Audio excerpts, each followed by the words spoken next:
Today's challenge is to water test the Mirrlees Single Cylinder casing that we've now put the replacement liner in. So we've got to fit the quills that supply oil to various places of the piston. This being one of the quills that screw into the liner.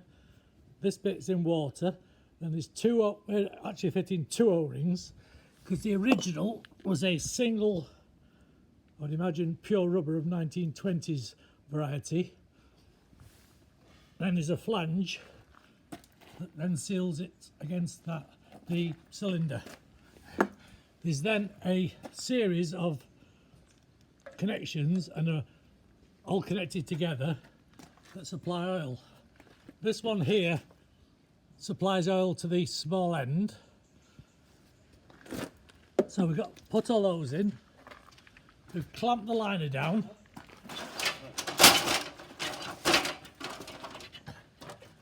At the top.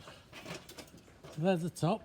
So we put these clamps on because it's also seals between the liner and the cylinder casing, so we have to put a bit of load on that would normally be on when the cylinder head was tightened down.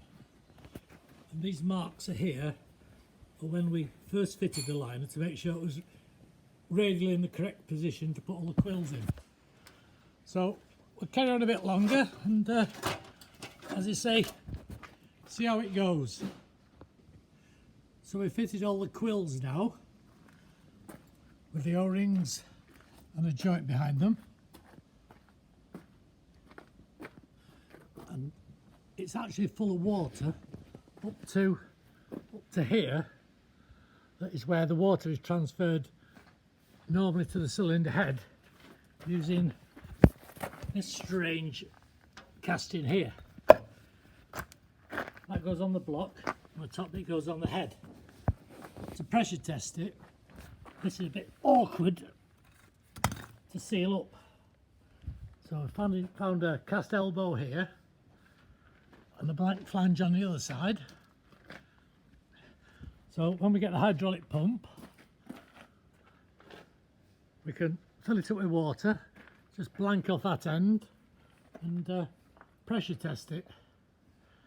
But it's not all been quite straightforward. The valve that was on here, or the connection,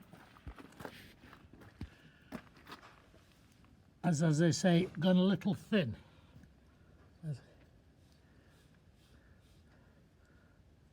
We tried to adjust it, and that was the thinness or the thickness that was holding it all together. And there's the what's left of the double-ended male union.